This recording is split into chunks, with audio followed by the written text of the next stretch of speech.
Muy buenas tardes con todos los valientes que aún permanecemos en la sala.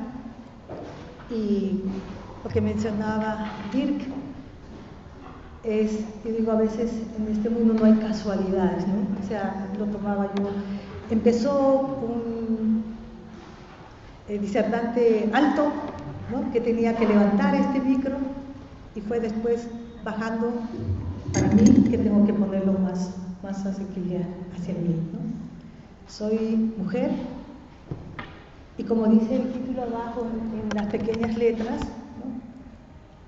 el rol de la Iglesia en un Perú fraccionado, no una, sino muchas sangres, muchas formas, muchos colores, una multidiversidad junta, ideas que ahora también ustedes están compartiendo y que me permito recoger con mucho interés. Yo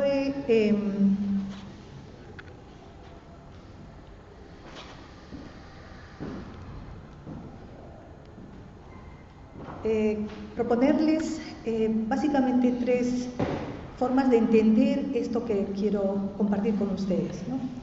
Uno es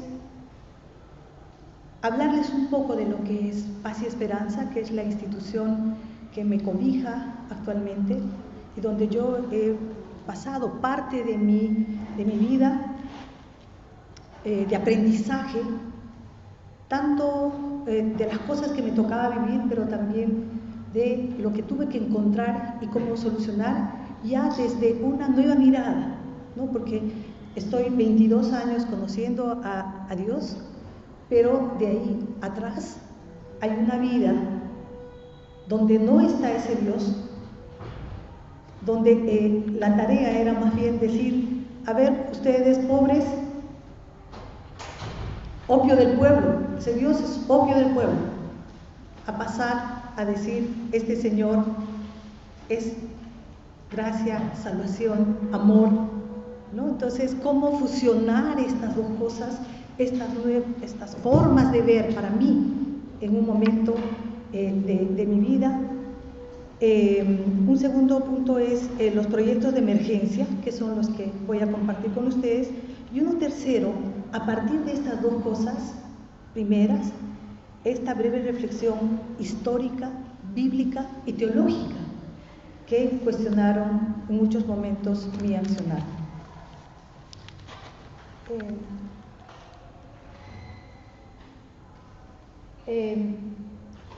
Creo que se ha ido el hermano Darío, pero decía: desde los tiempos de la comisión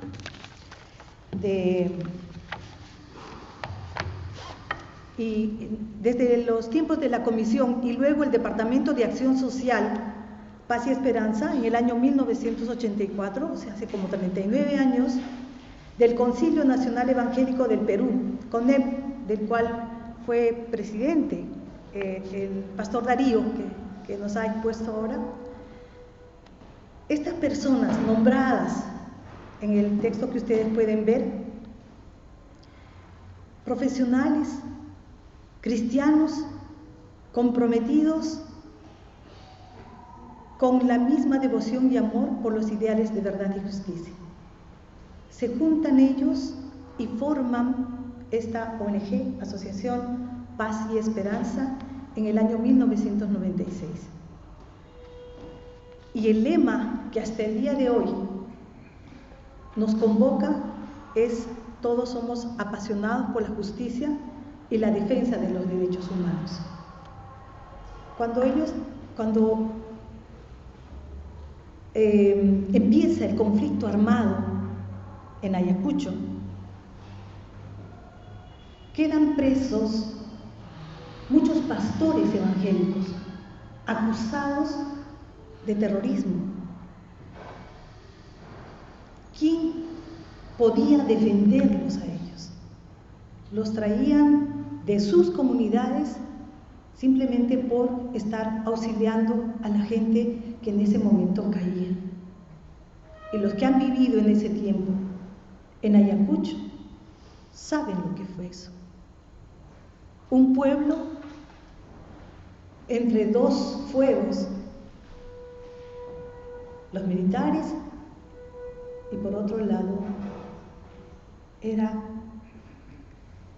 el sentirse totalmente desprotegidos, el Estado ausente en ese tiempo. ¿Quién podía levantar la voz por ellos? Nadie quería comprometerse. Y estos profesionales deciden asumir este rol desde hace 27 años, incluso con casos como Calqui, que acaba de salir ahora, emblemáticamente casos de desaparición de pueblos enteros. Yo estuve en Putis cuando después de tantísimos años recuperaban, eran unas cajas blancas, así pequeñas, en algunos casos únicamente con un pedacito de tela o un juguetito que había ahí. 10 cajas de estas en la plaza de Huamanga y después teniendo que recorrer hasta llegar a este pueblo para poder enterrarlos. Pueblos olvidados, tan lejos. Y como decía el pastor Darío, hay que leer un poco, porque la historia de este pueblo es absolutamente dramática, dura, triste. ¿Quiénes estuvieron ahí? Los evangélicos. Y cuando llegaban a cada pueblo, cargando los cajones, parábamos en los pueblos y había unos discursos conmovedores, recordando a este pueblo que desapareció. Entonces, Paz y Esperanza, con este grupo humano, esta institución comprometida con la justicia y la defensa de los derechos humanos y el desarrollo pleno de las personas. Hablar antes y hoy sobre temas de derechos humanos es hablar de derechos humanos versus terrorismo. Esa es una comunista. O sea, ¿cuál es la comprensión real de lo que implican los derechos humanos? ¿Y por qué una institución se compromete tanto en la búsqueda del respeto, del ejercicio, de la vigencia de los derechos humanos en un país tan fraccionado como el nuestro? Nosotros tenemos presencia actualmente en Bolivia, Chile, Colombia, Ecuador, Gran Bretaña y Perú. Y en el Perú, la sede central está en Lima, estamos en San Martín, Huánuco, Apurímac, con oficinas y con proyectos especiales en Ayacucho, Cusco y Puno. ¿Quiénes son las personas que conforman en los diferentes lugares donde estamos equipos multidisciplinarios, bilingües? Cuando usted mencionaba el quechua, ¿no? Cómo manejar los idiomas, el Ashaninka para hablar por el otro lado, o el quechua chanca, o el quechua cuscocollao, que tiene sus matices, porque yo necesito relacionarme con la gente, necesito entender en su propio idioma lo que me está diciendo, no una traducción de alguien que puede decir aquello que de repente no lo está diciendo. Con mucha experiencia en el abordaje de las diversas problemáticas existentes y conocedores de las diversas prácticas y culturas culturales. Hicimos por los 25 años de Paz y Esperanza, una cronología, ¿no?, muy breve, y es tan larga todas las cosas que se habían hecho desde esos 27 años, pero solamente me permití recoger algunas que eran las más importantes. El 96 se crea Paz y Esperanza.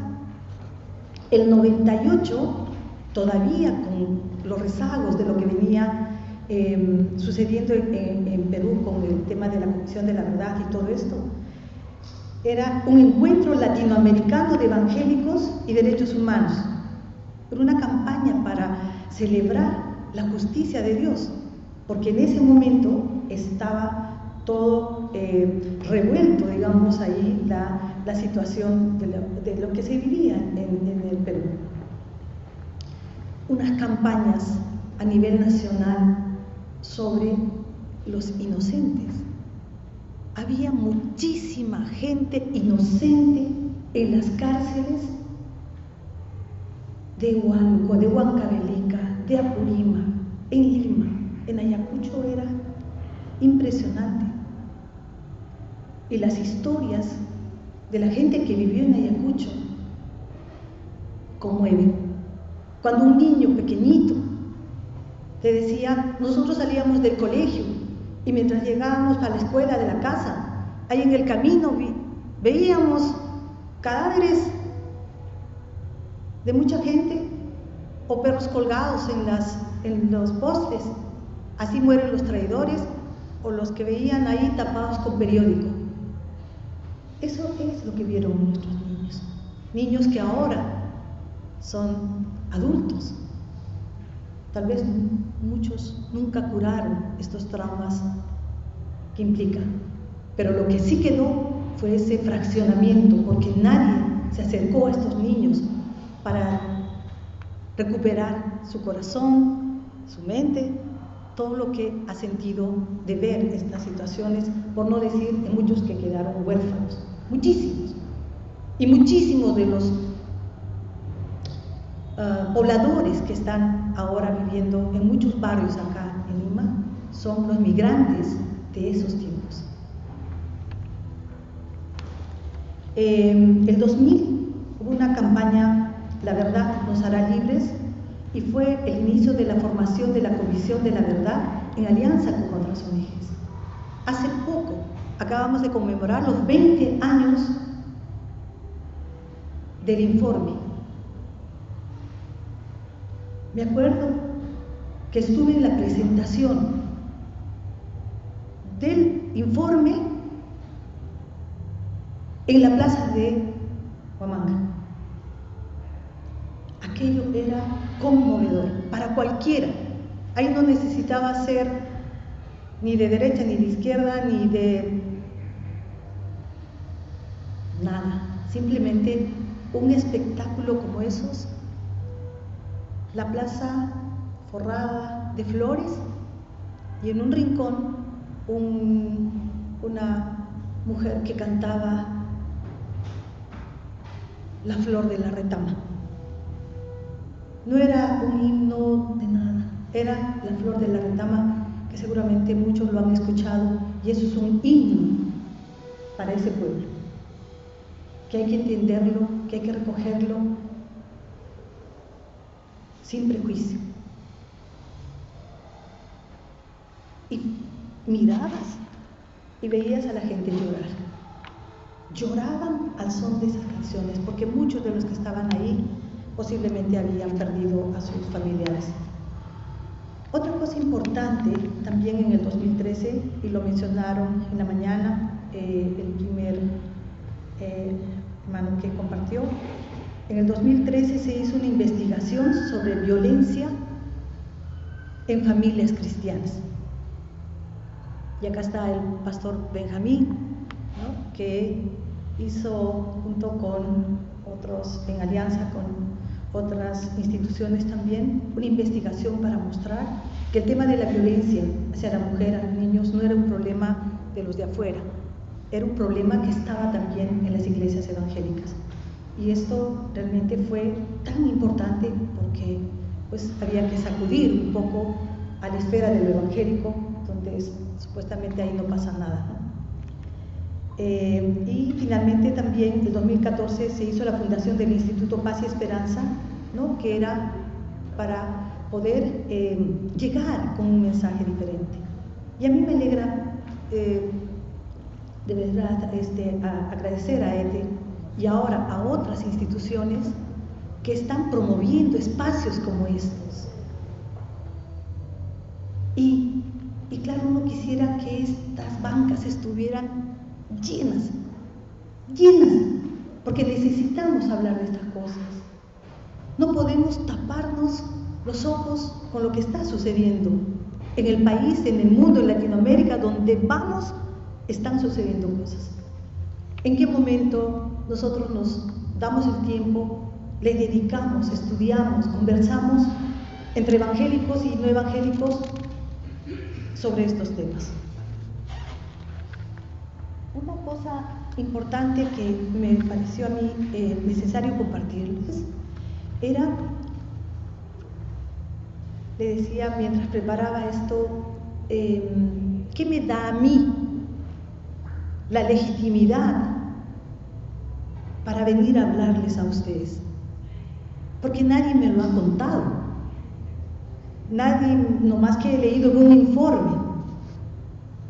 Cuando nosotros como institución decidimos actuar, había qué territorios y qué poblaciones elegimos.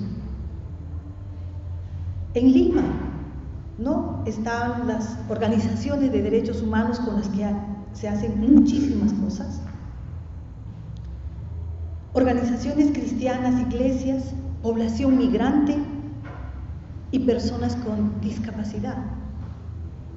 Aquí, en Lima, con los cuales nos relacionamos para conocer sus problemas desde adentro. En San Martín se eligió comunidades indígenas, amazónicas, a los defensores ambientales que ahora cada día, cuando se escuchan ustedes las noticias, cada día los matan, los asesinan simplemente por defender sus territorios. A las mujeres en situación de violencia, el tema de trata de personas, el tema de contaminación ambiental, niños con discapacidad auditiva. Esos son los proyectos con los cuales nosotros trabajamos en estas zonas.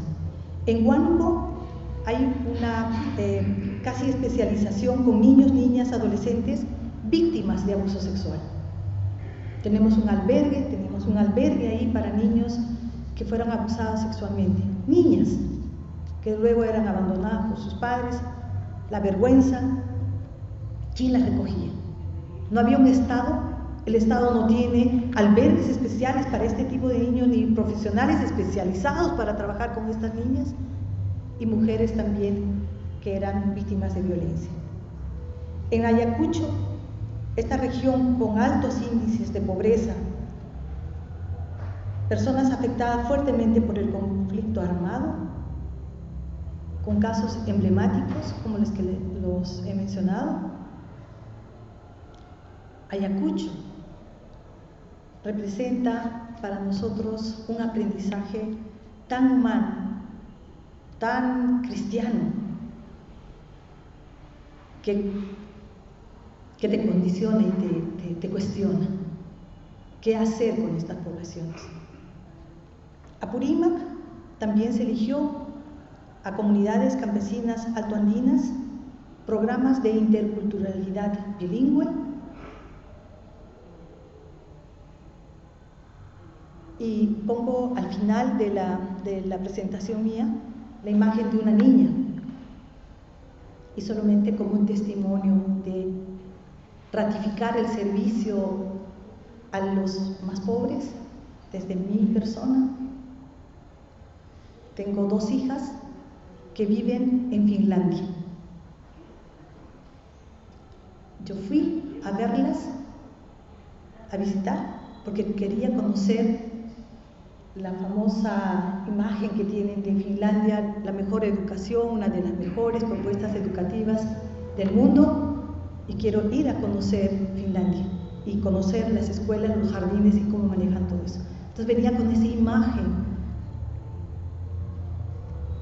Llego a Perú, a asumo la responsabilidad de dirigir la oficina regional de Apurímac, y la primera cosa que es visitar uno de los pueblos allá en San Juan de Pampa, en Chajaramba, en Apurímac, a 4.000 metros de altura, y encontrarme con una casa hecha por la comunidad de piedra y barro, sin ventanas porque el viento es tan fuerte y parecía una cueva pequeñita, y había un papel pegado, un papelote grande pegado en la pared, y era un maestro de la comunidad, un campesino, que en ese tiempo habían los proneís que apoyaban, digamos, comuneros, porque no había maestros en la zona, y los niños chiquitos parados escuchando al maestro.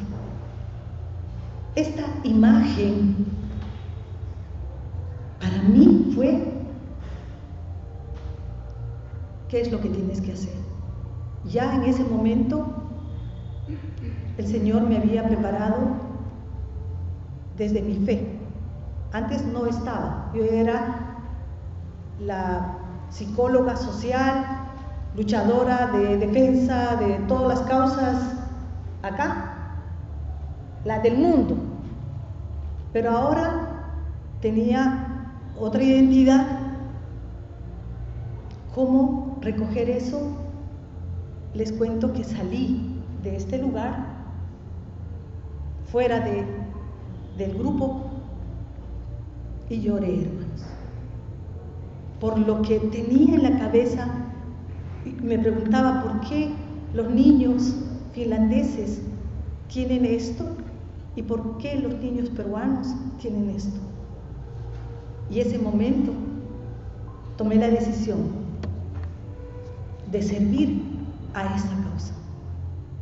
Y cuando les menciono esto, es para decirles que lo que uno puede vivir tan de cerca y conocer de verdad la problemática de qué come esa familia, de qué viste, cómo es su cotidianidad diaria, qué la mueve, cuáles son sus sueños, cuáles son sus añoranzas, cuáles son sus necesidades, de las cuales les hablaban en estadística.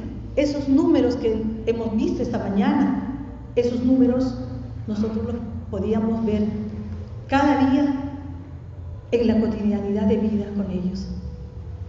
Maestros que tenían que entrar así de retro a sus aulas porque era tan chiquito lo que le ofrecía la comunidad. Un cahuito, que es unos palos donde ellos dormían. Sin embargo, ahí estaban los profesores. Otros proyectos que también nos animaron fueron estos del cual les voy a hablar en un momento, ¿no? Un primer acercamiento a la iglesia y a los pastores fue cuando tuvimos el COVID. Y yo tuve que tocar la puerta de muchas iglesias para ver cómo recibía apoyo para auxiliar a otras personas, para tener fondos para comprar el oxígeno, o para hablar sobre el tema de las vacunas, el tema de la tecnología y todo esto que era, y me encontré con una realidad tan fuerte, ¿no?, de pastores que me decían: no, de ese tema nosotros, yo como iglesia lo asumo, no queremos que venga nadie a decirnos nada de la nada. Bueno, ¿no? Entonces te tienes que ubicar y ver hasta dónde realmente lo puedes lograr aquello que te estás proponiendo. Y luego este proyecto de respuesta humanitaria en el tiempo de la violencia ahorita, desde diciembre hasta marzo, ¿no?, el tiempo que es lo que nos todavía lo tenemos tan vivo y tan presente. Entonces, esto, como digo, nos ha mostrado testigos, absolutamente testigos de todo lo que hay, de las capacidades que tienen esta gente, de las posibilidades, de las inequidades que existen, de las pobrezas, de los ricos, de todo. tanto individuales como colectivas. Esto, en este contexto, por razones personales yo tuve que ir a Cusco y se me encarga dirigir estos proyectos de emergencia. Si bien es cierto, antes tenía la formación política para saber en qué estamos parados, a mí me alegra mucho la presentación del pastor, porque nos presenta una realidad concreta. Eso es lo que a mí me tocó vivir. Lo que él ha expuesto era como la antesala de lo que tal vez yo les voy a indicar. Porque ya no era un pueblo que reclamaba agua, luz, desagüe, la típica, digamos, de lo que uno puede entender, estos se están movilizando por algo concreto y que es parte de la miseria que tienen para que tú le resuelvas como Estado. Esta vez, esta población se estaba movilizando por el derecho a que le respeten su voto, a la participación, a la opinión y a todo eso. Y cuando uno habla de estas cosas, ¿qué es lo que yo recibí a veces? Fácil, lo que sale de la boca, dice la palabra, porque era la comunista, era la caviar, subversiva, terrorista, porque estaba hablando de estos temas, de ese derecho que tenían esas personas para eso. Podemos juzgar si estamos de acuerdo, no estamos de acuerdo, las formas violentas como lo han hecho, todo eso. Lo podemos analizar. Y claro, como dice la gente, no puedo yo levantar el dedo para decir, no, este merece morir porque habla así, opina así y dice así. Entonces, incluso por el mismo título de la propuesta, ¿no?, de este proyecto de emergencia, hay que poner un nombre al proyecto, ¿no? Y a mí se me ocurrió ponerle apoyo a la construcción de una sociedad más justa, inclusiva y respetuosa de los derechos humanos. Era la propuesta de lo que queríamos trabajar con este proyecto. Y este proyecto tenía un contexto bastante complicado. Un contexto en el que había una creciente conflicto social y político agudizado desde el 7 de diciembre del año pasado. El autogolpe, la protesta social, ¿no?, y todo lo que estaba sucediendo fue todo tan pronto, tan rápido, cuando el 5 ya de marzo, como casi un informe final, se reportan estos 49 fallecidos de acuerdo a lo que han presentado los diferentes informes de las instituciones. Para unos, posiblemente, pues, ustedes escuchan desde la versión del Estado, desde la versión de las organizaciones internacionales, desde la versión de las organizaciones sociales de base, todos tienen una opinión diferente. Para algunos serán fallecidos, víctimas de armas de fuego. No, la justificación dice, los mataron porque estaban haciendo actos de terrorismo. Otros dicen, no, simplemente estaban reclamando sus derechos. Otros dicen, pero ¿por qué no los han apresado? ¿Por qué han tenido que matarlos? Era, hasta el día de hoy, lecturas sobre lo que pasó en ese momento y todas las paralizaciones. Hay mapas, ¿no?, en las que ubican en qué lugares fueron los más, digamos, espacios geográficos donde hubo mayor situación de violencia, más muertos. Eminentemente Juliaca fue el sitio donde se presentaron, digamos, los muertos, ¿no? Y ustedes saben cómo está en este momento esa ciudad. Puno. Aparte. Puno dice, desde mi punto de vista, pienso que quiso decir o no quiso decir que Puno era o no era de Perú. Hasta esta, como es parte del lenguaje que hace que, como me voy fraccionando, ¿soy o no soy de Perú? Hubo las declaratorias de emergencia, fuerte represión y persecución a los dirigentes sociales. Nosotros podíamos recoger los problemas que estaban teniendo diferentes personas de organizaciones que estaban en ese momento. Estaban los afectados de familias y escuchar a cada familia. Estaba este proyecto en Ayacucho, Apurímac, Cusco, Puno y Lima. 5 regiones básicamente focalizadas, digamos, donde hubo la mayor cantidad de fallecidos. Cada uno tiene puntos de agenda diferentes, opiniones diferentes sobre este tema de la violencia. Los de Lima opinan una cosa, los de las regiones opinan otra cosa, y cada región tiene su propio matiz de lo que pasó en ese tiempo. ¿Cuál es el hilo conductor de todo eso? Los reclamos. Para otros es la necesidad de definir el vínculo entre representación política y los ciudadanos representados, porque como es, yo tengo mi DNI que me identifica como persona, pero mi DNI también me da el derecho a una ciudadanía, y esa ciudadanía implica vivir en un contexto también de democracia, en este caso ofrecida así en Perú. La zona centro, la zona sur, paralizada. Yo estaba viviendo en Cusco ya, completamente afectada. Arequipa, Puno, Cusco, todos no teníamos nada para comer.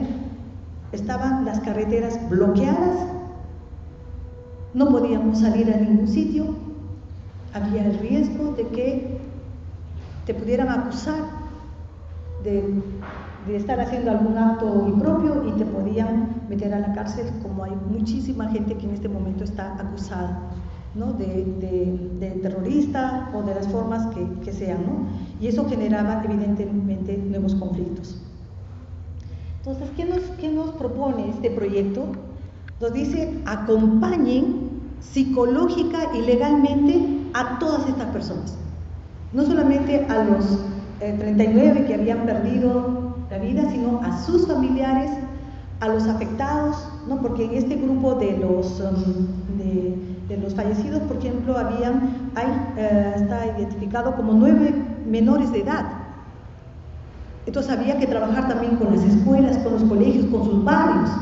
No solamente era el grupo familiar.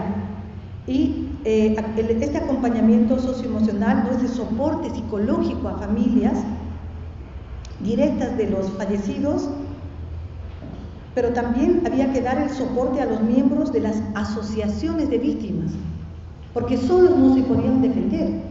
Tenían que buscar juntarse para ver cómo enfrentaban a todo hasta el día de hoy, porque no nos olvidemos que en este momento todos están acusados.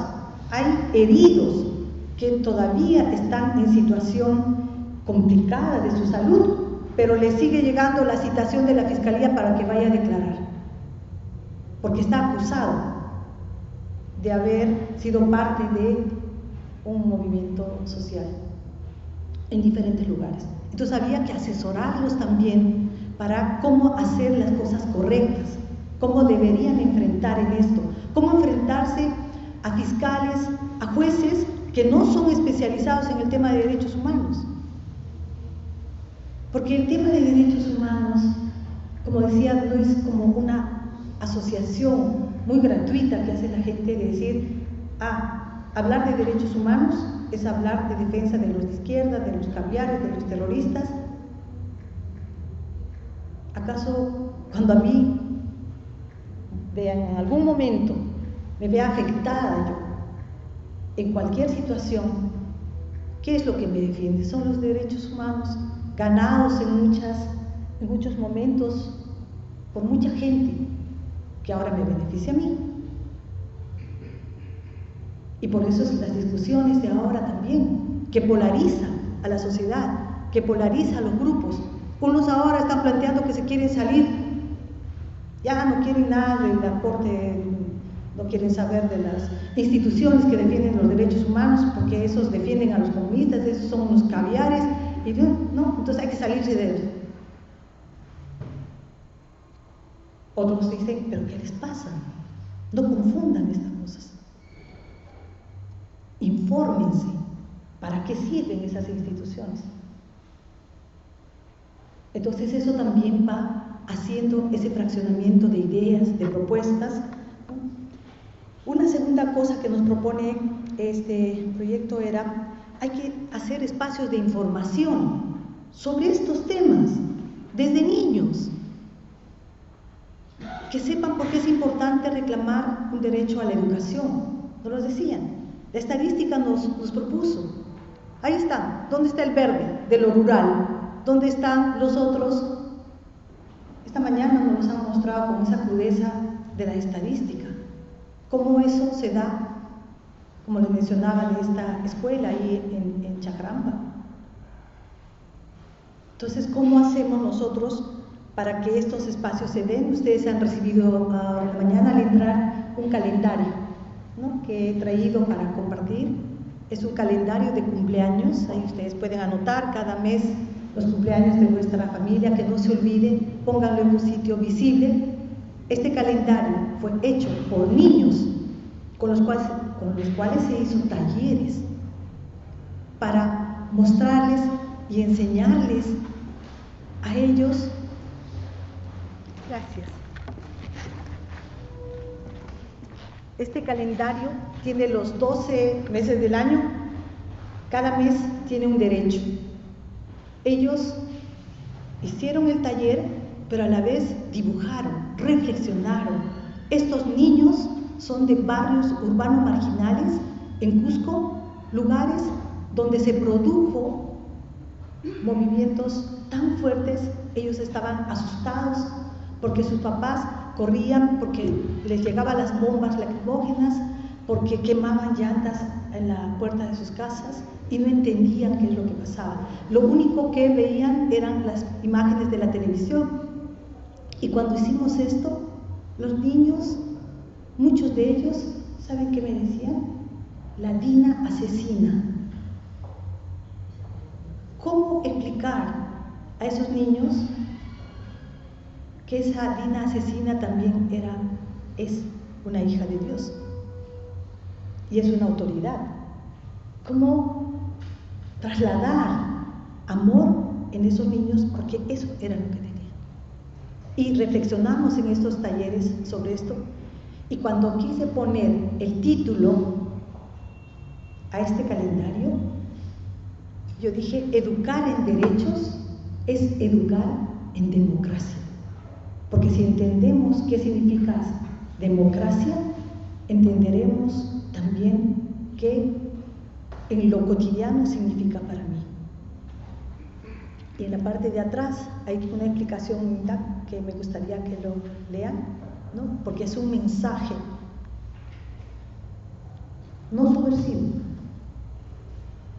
es un mensaje de amor para entender y comprometer qué es lo que me toca a mí. Y nos plantearon también qué hacemos con todas estas familias que los niños quedaron fuera del sistema educativo, muchos de los que estaban ahí, porque justo fue en el tiempo de la escuela, febrero, marzo, cerrado todo.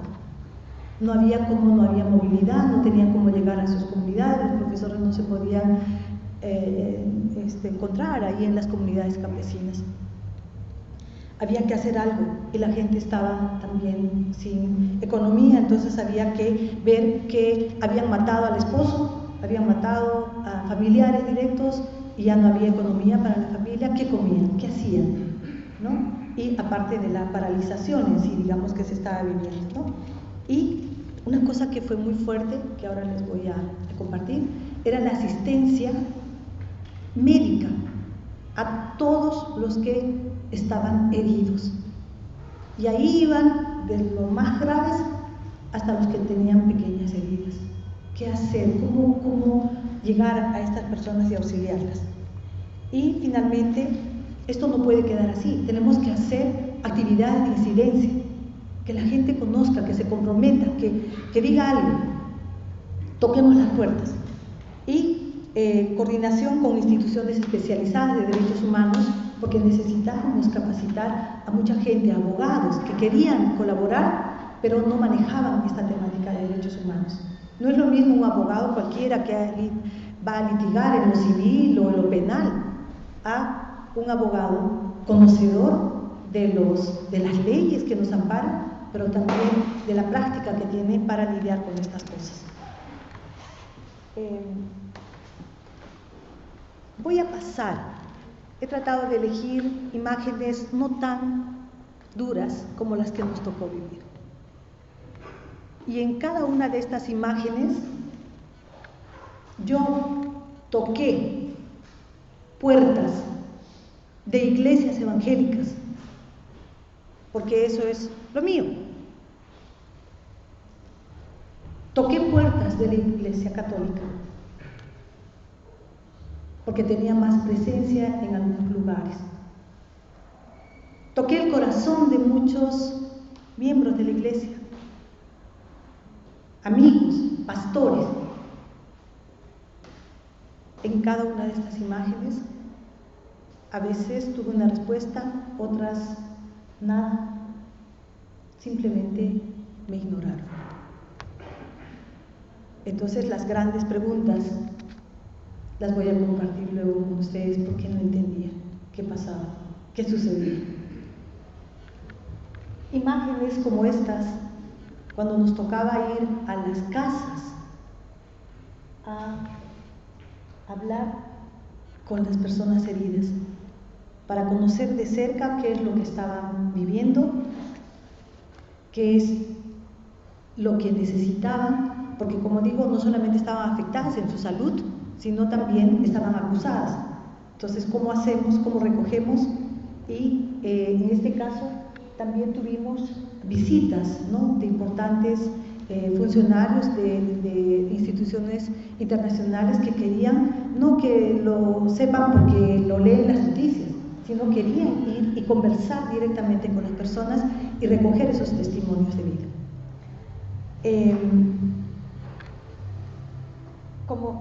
Como verán, son casas humildes, hogares, personas campesinas, las que participaron en muchas de estas protestas. La mayoría de hogares bastante pobres, que estuvieron algunos nomás que mirando en el cerro lo que estaba pasando, pero recibieron bala, heridos o familiares de fallecidos.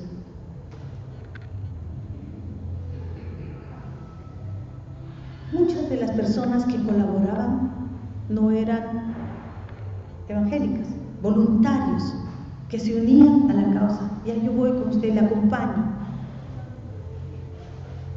Una es la lectura que yo pueda tener para llegar con un mensaje que pueda ayudar a estas personas a levantar su corazón herido, a no odiar, a perdonar, a entender lo que estaba pasando. Pero era complicado en ese momento llevar esa, como decían, tú eres la luz, la sal, ¿no?, el amor del Señor en ese momento. Cuando estás pasando situaciones como estas, cuando no tienes plata para los medicamentos, cuando no tienes plata para comer, cuando no tienes plata para ir a un médico privado, porque el hospital, si bien les atendían en la posta, digamos, para darles un paracetamol, no había más, pero este señor no necesitaba paracetamol, necesitaba cosas muchísimo más complejas. ¿Cómo hablar del amor de la compasión, de la caridad, de todo eso a estas personas que estaban viviendo. Y encima salías y sabías que ahí estaba, ¿no? Para la gente mirándote quién está entrando ahí, a esa casa. Porque como todos esos son terroristas, la que está entrando a apoyar también seguramente es.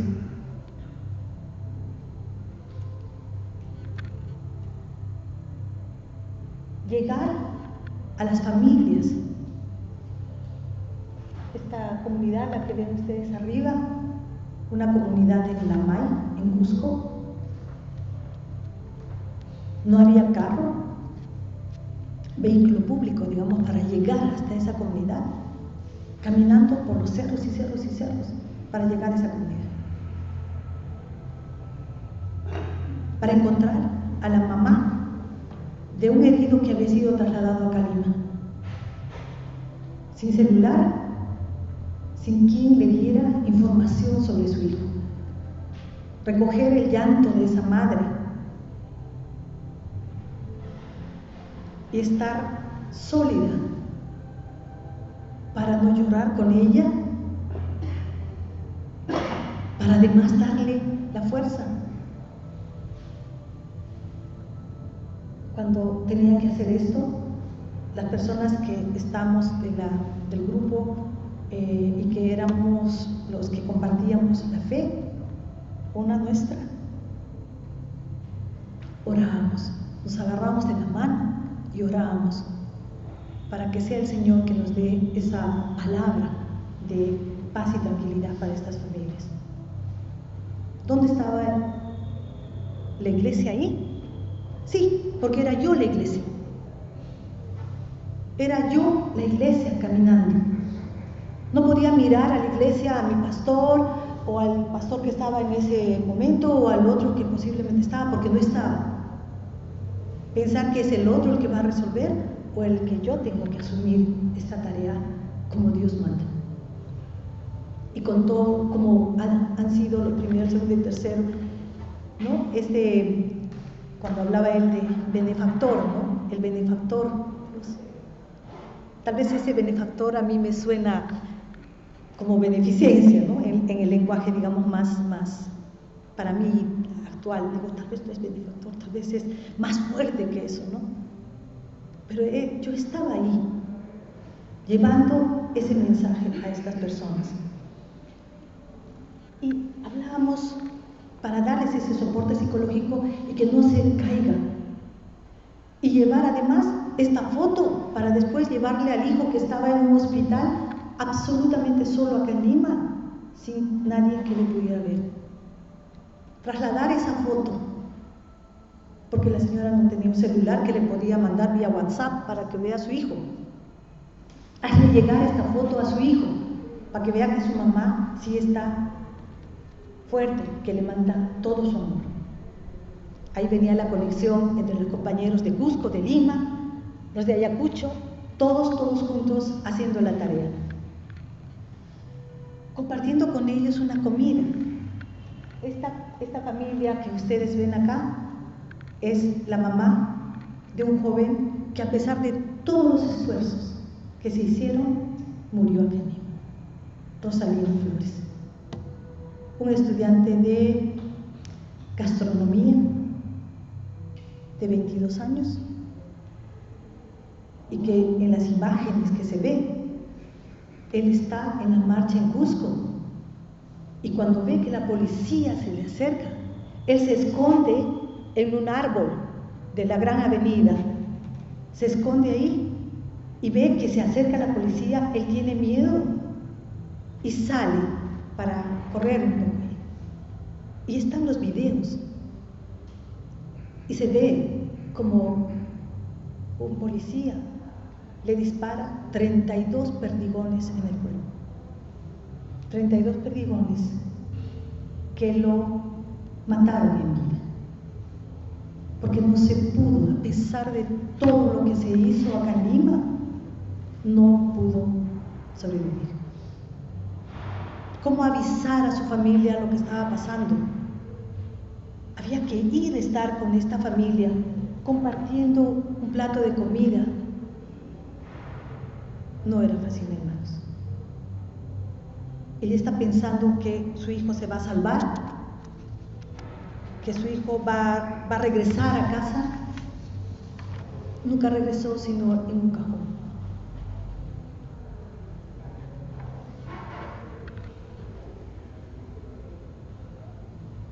Fuimos en las zonas de Andahuaylas. Otro grupo de heridos, abandonados en Lima, otros en Cusco, en Abancay y en el mismo Andahuaylas. Familias enteras sin saber cómo resolver. Y tampoco el proyecto que teníamos tenía suficientes fondos económicos para sostener.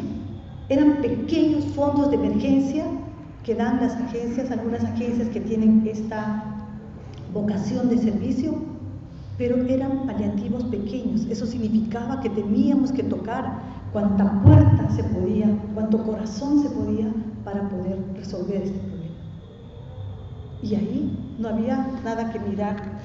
Eran, para mí, hijos de Dios que necesitaban ayuda, que necesitaban un aliento, una voz que los levantara. Hubo tiempos de oración con las familias. Muchas de estas familias no son evangélicos, católicos no practicantes, que tienen a Dios de las fiestas, de las patronales, ¿no? Ahí está ese Dios para ellos, ¿no?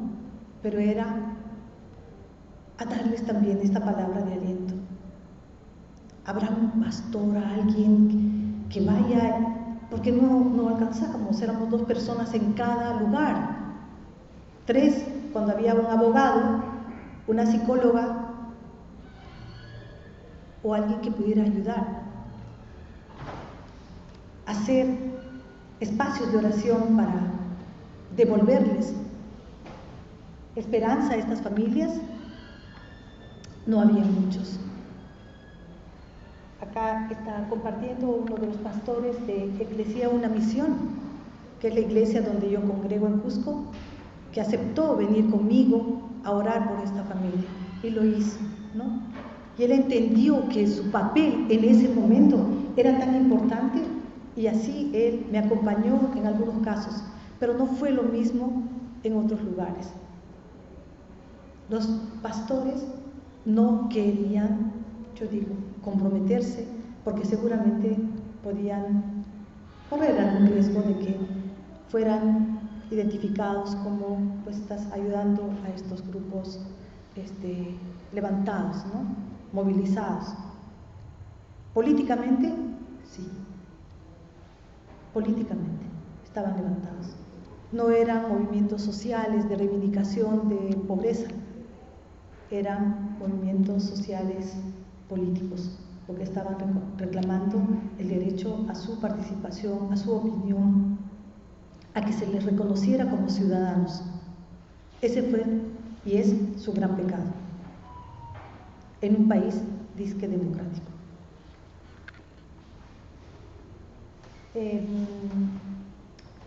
Alojamiento, comida adecuada para la atención hospitalaria, porque estaba el herido en el hospital, pero venía su familia a verle. ¿Qué hacíamos con ellos? ¿Dónde los llevamos? ¿Dónde tienen que comer? ¿Dónde se alojan? Gente que no tenía familia, que venía de lejos. Toca la puerta, por favor, lo pueden recibir. En la iglesia no podrían acomodarle, tal vez con unos colchones. No tenemos posibilidades. Tal vez en algunos casos nos alcanzaron un poco de dinero para pagar de repente. Fue gente no evangélicos los que nos abrieron la puerta en muchos hogares para darles un plato de comida o un alojamiento. Acá está una compañera mía en Lima, fundadora de Paz y Esperanza, que se encargaba de los que estaban aquí con un herido que venía de Abancay. Tenía la mandíbula completamente fracturada, y el seguro no le daba una atención rápida y muy bien, estás allí con dificultades hasta para comer y todo. Tiene la cita de acá 15 días, tiene la cita de acá. ¿Y dónde vivía este señor? Y no podíamos pagarle, digamos, ahí cerca, porque trasladar para una persona que viene del campo, que no conoce esta gran ciudad, ¿cómo se moviliza alguien que me ofrecía aquí en Villa El Salvador? Y este señor estaba por el hospital 2 de mayo. ¿Cómo se mueve esta persona? ¿Cómo hace para movilizarse, para conocer esta gran ciudad? Había que buscar por ahí nomás algo, ¿no? A veces me daba coraje, yo decía, ¿qué pasa? Y tenía que además buscar algún lugar para donde se pueda comer más o menos algo regular, pero tenía que encontrar una boleta para justificar los gastos. Y a veces no se encontraba ni la boleta para justificar los gastos, porque institucionalmente así funcionamos, y eso es lo correcto, pero a veces había situaciones así tan difíciles y decía ya, de una vez mejor toma acá y dale y que coma, ¿no? Pero no era un día, pues, porque ya le habían dado como 15 días hasta que le atiendan. Entonces había que hablar con la trabajadora social y había que rogarle a la trabajadora social para que nos ayudara a adelantarlas. ¿Quién más sabía en esto? ¿Dónde estaba nuestra iglesia en esto? Ya ni siquiera para decir cómo puedo mandar un comunicado hacia afuera de lo que estaba sucediendo, sino en lo concreto, en lo cotidiano, en el ejercicio de esa cotidianidad de vida evangélica, ¿no? De atención al que más necesitaba, al que no podía. ¿Qué hacer con esto? Fue momentos muy duros. El que está al inicio, él es el que murió, Rosalino, ¿no? Con un hermano que al pie de esa cama lo cuidó hasta el día que murió. Quien le daba la comida por caridad, porque le habíamos rogado a la trabajadora social, recibía el enfermo y él de parte del hospital. Y ahí felizmente podía comer y dormía sentado durante 2 meses al pie del hermano que finalmente murió. Y lo que lleva este joven de coraje, de fracción, de cómo hacerle entender, porque él pedía que llevaran de un hospital que no era especializado en lo que su hermano necesitaba, al hospital que sí era especializado. ¿Cómo hacíamos ese trance? ¿Cómo resolver eso? No podía. Y él le daba tanto coraje y tanta rabia porque no podíamos, ¿no?, pasar con nosotros cargamos al enfermo y le llevamos al otro hospital, pero no era posible, no había camas, no lo podían recibir. Nos tocaba en ese momento, a muchos de ellos, a mí personalmente, acá en la foto que ustedes ven, sé que vas a morir. ¿Qué tengo que hacer? Recibe a Dios en tu corazón. Una oración de fe, una oración de entrega de esta persona con tanto sufrimiento, pues llévate esta gracia divina para ti, y agarrada de esa mano, ¿no?, orando con ellos. Podía haber dicho, por favor, como los católicos, venga y dele la extrema unción, se llama,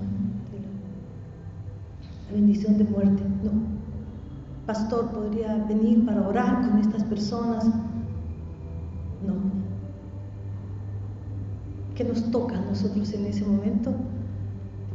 Fortaleza y cumplir con la misión.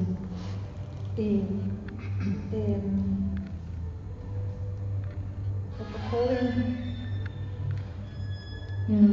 que recibió un balazo en la columna y quedó paralizado de la cintura para abajo, completamente paralizado. Un viacrucis que hasta el día de hoy estamos sufriendo, porque debía él estar en el Instituto Nacional de Rehabilitación para enseñarle a usar la silla de ruedas, a que aprenda un oficio, mover las manos y tener algo que ganarse en la vida. Él era futbolista. Y logramos que entre en el instituto después de estar en varios hospitales, así, porque ya lo desahuciaban de todo, lo trajimos de Cusco a Lima.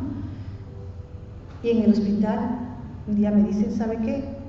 No lo podemos recibir porque el señor tiene escaras, estas heridas que tiene por estar echado tantos meses, no lo podemos recibir y así no puede recibir rehabilitación, así es que vea dónde se lo lleva. Tiene que su familia venir de Andahuaylas, este señor, y que venga y se lo lleve a su casa y vean que le hagan curar, aunque sea de manera particular, y se lo llevan. Toca la puerta, busca gente, por favor, necesitamos que lo retengan en ese hospital o a otro hospital para que le curen esas escaras y que él pueda cumplir esta tarea de rehabilitación. Una campesina, su esposa, aprende a movilizarse, nos dan un alojamiento de una empresa privada en uno de los barrios, creo que es algo de Triunfo, María del Triunfo, algo así. Sí, ahí nos dan un alojamiento que es como un depósito de esta empresa y ahí nos dan ahí. ¿Cómo traslado este herido de ahí con esa esposa al Chorrillos? Realmente duro, ahorita está en esa condición, él debe regresar al instituto, pero no puede tener cualquier silla, debe tener una silla especializada para lo que él tiene. ¿Dónde conseguimos esa silla? ¿A quién tocamos? ¿A quién pedimos? ¿Dónde está nuestra iglesia para que haga una colecta para comprar esta silla? No hay la silla. Hay que buscar por todo lado y conseguir esa silla. Los de Puno, que también tuvieron su parte, ¿no? Con las mismas historias similares a las que yo les puedo comentar. Acá están algunas fotos igual de visitar las comunidades para llegar con los útiles escolares de los niños mientras sus papás están queriendo ganar la vida, nosotros repartiendo útiles para los niños. Esta foto abajo era súper duro porque era mirar a estas dos niñas que prácticamente vivían en los jardines del hospital, afuera del hospital Antonio Lorena, porque los niños no pueden entrar al hospital. Entonces estaba el papá en la, como herido, la mamá cuidándolo y las dos niñas solitas intentando construir su vida ahí afuera, con lluvia, con sol, porque no es que hay una caseta donde pueden estar los niños, ¿no? Estaban solitos, había que llevarles la comidita, porque no alcanzaba ya cuando puse al hospital, daban para la mamá, pero ya para las niñas, ¿no? Como decía, bueno, este soporte emocional, los gastos del sepelio, traslado de familiares y todo esto, hermanos, recibimos apoyo de algunos congresistas. Tocamos la puerta de los congresistas evangélicos, de los que están en este momento en el Congreso. Ningún congresista o congresista evangélico o evangélica nos ayudó. Ninguno. Fueron otros los congresistas que nos ayudaron para comprar los pasajes, para trasladar los muertos a sus lugares, trasladar a familiares. Fueron ellos los que nos ayudaron y otras instituciones que también nos ayudaron, pero no recibimos el apoyo de nosotros. Se hizo entrega de víveres también, ¿no? Para las familias que estaban con problemas. Tuvimos que aprender también cómo se trata cuando vienen funcionarios de las Naciones Unidas, de la ONU. Venían para conocer lo que estaba pasando y tener la versión, digamos, directa con las personas. Cómo trabajar estos protocolos que se tienen con ellos, ¿no? Gente muy sensible, muy comprometida, que supo recoger lo que estaba sucediendo en nuestro país. también acá cuando vino Amnistía Internacional a Andahuaylas. Y otra cosa que también fue algo que nos permitió también fortalecer las capacidades institucionales fue cuando nosotros tuvimos que hacer el acompañamiento en las audiencias, porque también ahora, como digo, ya los están persiguiendo, ya tienen audiencias, tienen que ir, y entonces ¿qué hacen? Solitos, están traumados psicológicamente, están todavía enfermos y encima tienen que ir a declarar para ver como si los condenan o no los condenan. Finalmente, pues compartir solamente algunas, este fue todo el grupo, ¿no?, que recibió los soportes y organizaciones de afectados. Se hizo también un taller para la gente como yo, como el equipo que estaba trabajando, porque estaban bastante afectados psicológicamente con lo que estaba sucediendo. Algunas imágenes de los talleres que se hicieron con derechos con los niños, ¿no? Y finalmente el apoyo económico que recibieron, ¿no? Dependiendo si ellos elegían, quiero que me compres unos corderos y que cuyes o que tenía una tienda para vender ropa, ¿no? Otro señor que vendía gas, dependiendo en cada región qué es aquello que podían impuesto algunos, ¿no? Para poder. Acá hay un herido que quiso, porque tenía un negocio de gas, entonces mejoramos su negocio ahí con su mano todavía rota. Todo esto que les comparto ahora me llevó a mí a saber exactamente, pues que me hacía acordar cuando yo estudiaba teología, ¿no? Este verso del profeta Amós, ¿no?, que siempre me gustó, pero que fluye el derecho como las aguas y la justicia como arroyo inagotable. Este tema y esta vivencia que tuve en lo vivo, muchas veces de llanto, cuando me sentía impotente de querer hacer y no encontrar a nadie, solo pedía a alguna compañera de mi iglesia o de trabajo, vamos y oremos. De rodillas pidamos que el Señor abra las puertas para nosotros. Pero luego ya cuando termina este proyecto, porque son proyectos que duran 4 meses, 5 meses, de acuerdo a la emergencia, ¿no? Pero después ya no hay plata, pero los heridos siguen ahí, los muertos en el cementerio, pero todos familiares llorando, los juicios siguen, los problemas están, los odios son cada vez peores, no pueden ver. Hay odio, hay rencor, hay temor, hay todo junto en los corazones de muchas familias. Y ver todo esto, a mí personalmente, me llevó a un cuestionamiento muy fuerte. Cuando me pidió Dirk, pon un nombre a tu ponencia, de verdad que yo decía, ¿qué cosa yo podría compartir con ustedes en un tiempo tan difícil que vive este país, tan fraccionado, tan dividido, tan de discriminaciones, no puedes hablar. Posiblemente si yo hablara así con tanta vehemencia, ¿no?, como lo plantea Darío, seguramente muchos dirían, eso no es la palabra del Señor, ¿no? O sea, pero eso es lo que yo me cuestionaba, porque al poner un nuevo tipo de relaciones, retrocedí a entender este tema ya no eran los cristianos evangélicos, en general los cristianismos, porque quien abrió una puerta muy importante y muy comprometido con todo fue un sacerdote católico de Juliaca, que se comió el pleito y dijo, no, yo, desde mi iglesia, acá está la iglesia para que vengan todos los heridos, toda la plata la vamos a juntar todos acá y van a formar un comité para ver cómo todos los apoyos que venían de la empresa privada para todos los heridos y fallecidos de Juliaca. Algunos sacerdotes los votaron del país. La Iglesia Católica votó a sacerdotes por haber asumido la defensa de estas personas.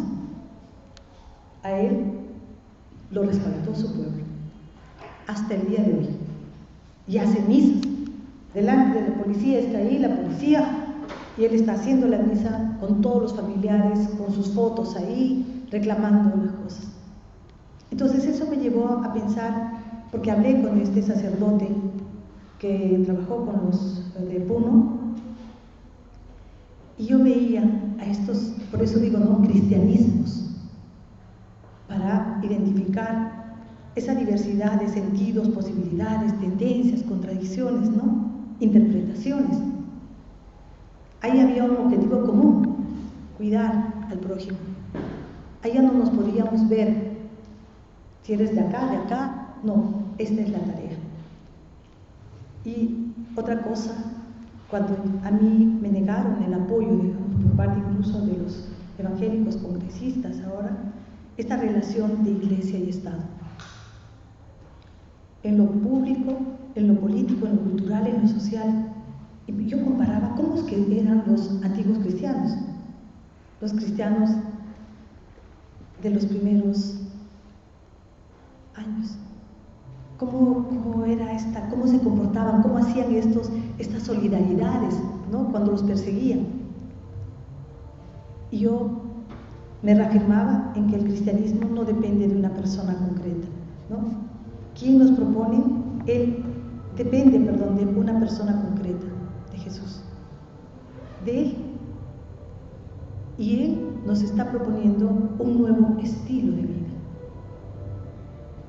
Ya no que yo asuma nomás lo que ya, conocer el Evangelio, conozco los textos, conozco muchas historias, como decía las personas que me han antecedido, tantos mensajes de esperanza, de fe, de amor, pero al final, hoy es de qué manera yo me comporto, de qué manera actúo, de qué manera hablo, de qué manera vivo, de qué manera soy verdadera luz y sal para afuera.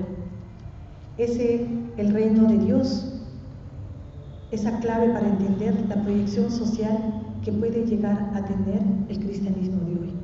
¿Cuál es la propuesta social que tenemos nosotros? No solamente es como poníamos algunos ejemplos esta mañana, ¿no? 3 cosas de qué cosas podemos hacer. Creo que va más allá de eso.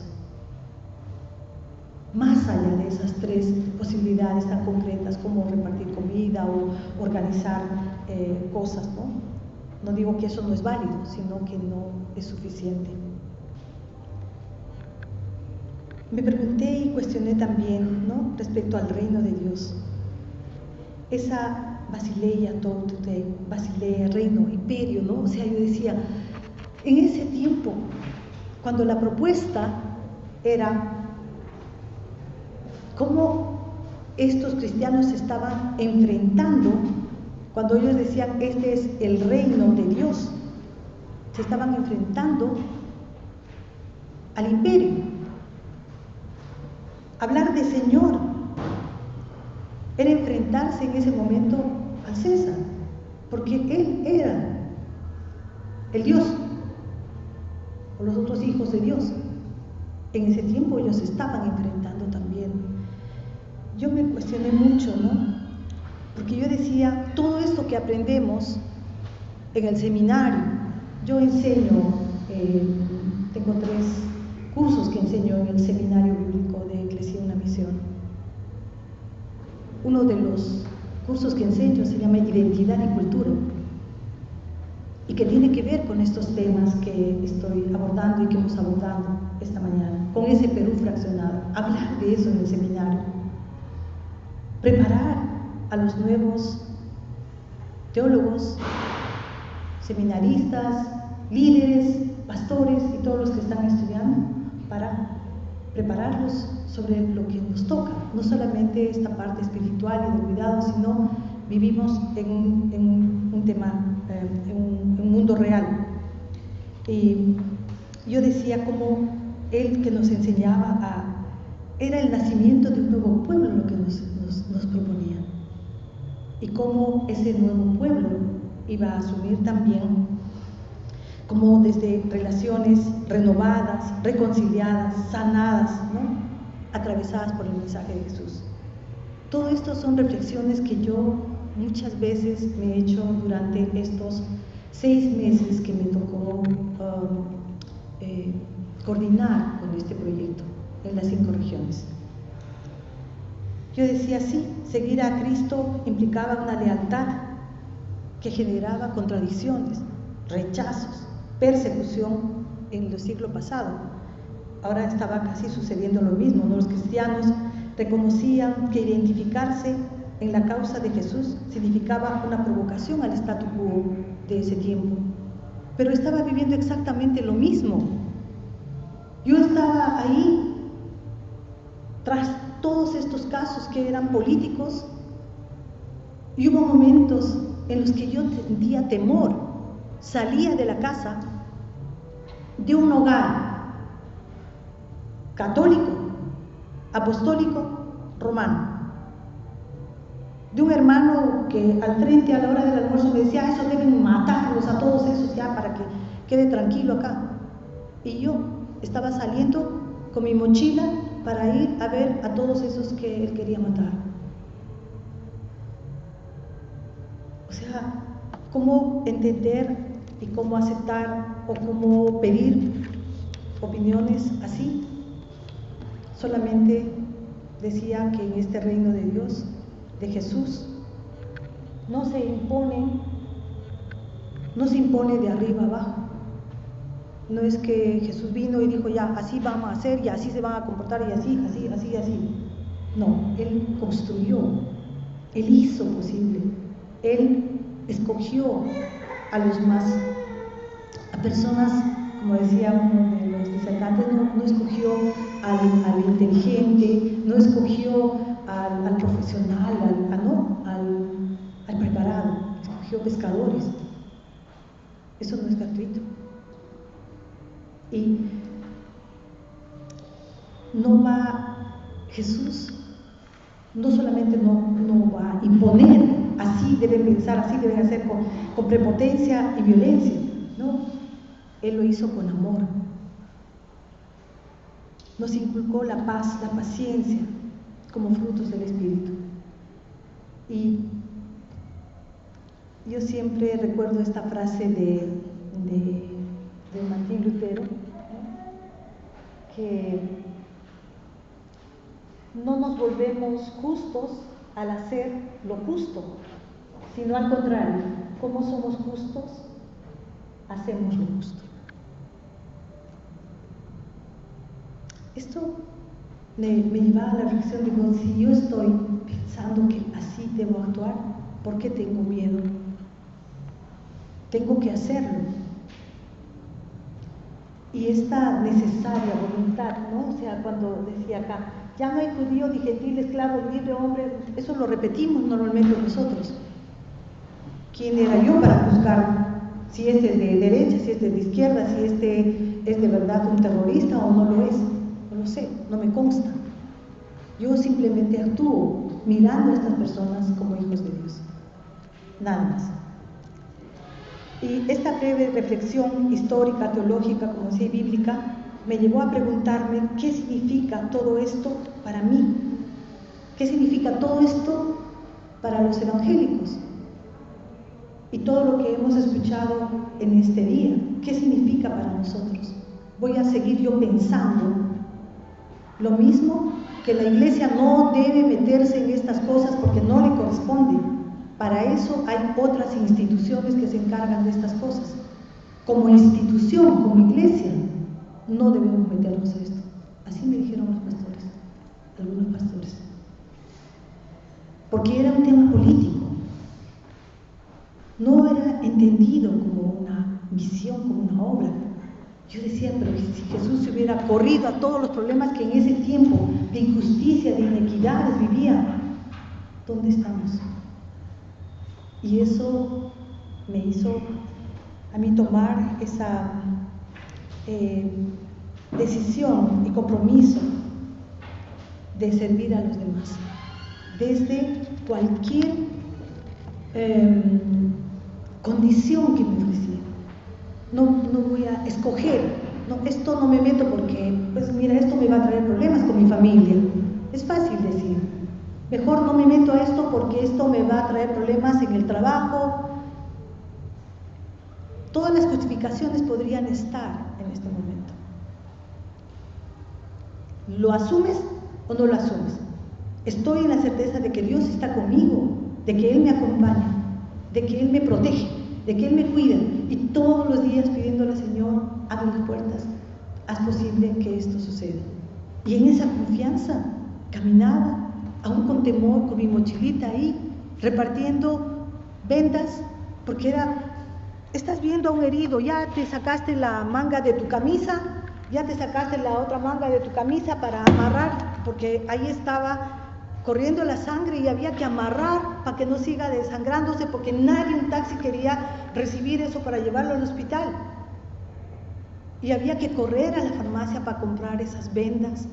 Y mientras corría, le pedía a Dios, ayúdame, que no se muera esta persona, y corres y llegas. Y sé que Él estuvo en cada instante, conmigo y con todos mis compañeros y con todas las personas que hicieron posible. Hablaban de las ollas comunes, ¿no? Mujeres que estaban cocinando para todos los que se estaban movilizando. Ahí estaban las señoras, nadie les contrató, era su corazón, trayendo sus ollas, todos los barrios, recogiendo todo lo que se podía de las casas para que hicieran su comida para los que estaban participando en este momento. Finalmente quiero terminar con esta frase de estos teólogos, ¿no? Que me gustan mucho, ¿no? Porque creo que reflejan el sentido de lo que nosotros deberíamos como hacer cada día. Cuando propone este teólogo protestante, ¿no? Que decía que los sermones se deben preparar con la Biblia en una mano y el periódico en la otra, porque solo así uno puede entender cuando hay pastores que decían esos temas no se dicen en la iglesia, no se habla de crisis, no se habla de violencia, no se habla de esto, no se habla de eso, no, esos son temas como que de afuera, para eso están otros. No, yo me revelaba a eso, y yo me revelo a eso, porque creo que la iglesia está llamada a eso, la palabra, pero también lo que pasa a los miembros de su comunidad o a los que están fuera, ¿no? O de este obispo católico que decía también, debemos tener un oído en el pueblo y el otro en el evangelio. Poderosos mensajes que confirman, digamos, lo que pienso, lo que quiero compartir con ustedes, y un verso que me acompañó a mí durante toda mi vida, desde que conocí a Dios hace 22 años en el pueblo de Andahuaylas. Es de Proverbios 31, 8, 9, que me convoca, que me llama y me dice: levanta la voz por los que no tienen voz, defiende los derechos de los desposeídos, levanta la voz y hazles justicia, defiende a los pobres y necesitados. Me lo apropio, lo hago mío. Doy gracias a Dios por estar en una institución como Paz y Esperanza, que sin ningún temor va a ir a un juzgado a defender a los que consideramos los necesitados, los pobres, los hijos de Dios, o estar en las calles socorriendo, en este caso, a los de emergencia, o en cualquiera de las comunidades donde nosotros trabajamos. Esa es una misión, y agradezco también a mi iglesia, a Eclesia Una Misión, porque no cerró las puertas, primero para apoyarme y cubrirme en oración cuando tenía que salir, una pastora que oraba por mí y por los compañeros que estábamos en este momento trabajando. Y esto que les decía, ¿no? Esta niña, Esther, que conoce, seguramente se acuerda porque ahora ella está en Casa Joana, que yo la conocí cuando tenía 6 años, en este pueblito de Chacrampa, que fue la inspiración para que yo no tuviera que postular. Y esta vez se los digo con el corazón, pues mis hijas decían: mamá, ¿tú no crees que estás suficientemente preparada para ir a postular en un puesto calificado donde puedo ganar seguramente mucho dinero y estar en una oficina de algún organismo importante en algún lado, versus ir a los pueblos a trabajar con estas poblaciones, corriendo riesgos, tal vez con una ofrenda, ¿no?, de mi iglesia o un sueldo de la institución? Pero esa es una opción que cuando el hermano director de Paz y Esperanza, yo estaba entre ¿acepto o no acepto este trabajo?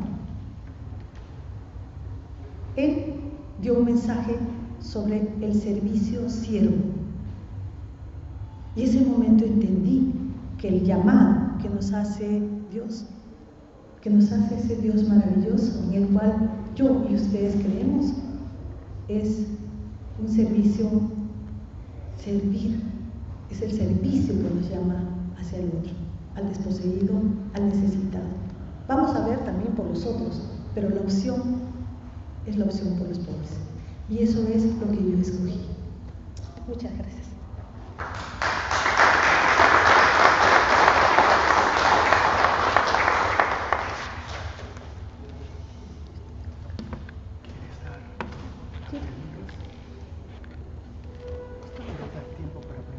Sí, así.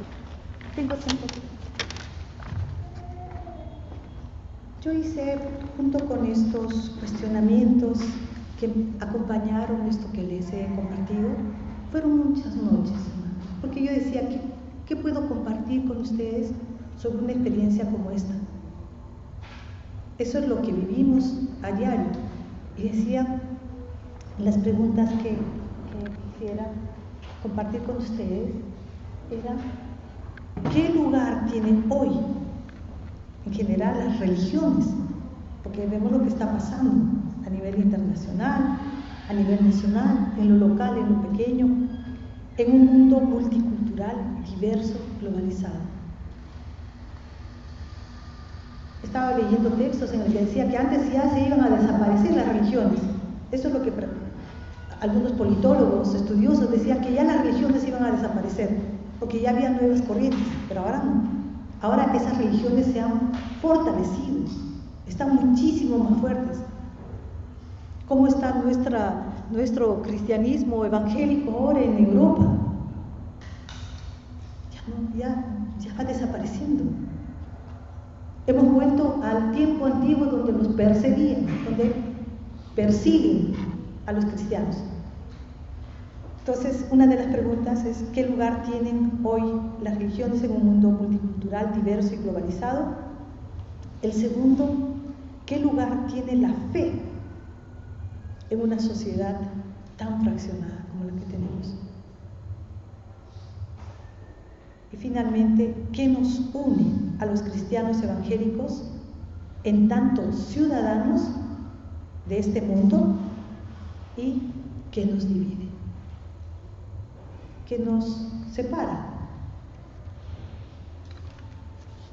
Me hace acordar la intervención que tuvo el hermano aquí, ¿no?, que cuestionaba efectivamente si nosotros como evangélicos debemos meternos en política o no.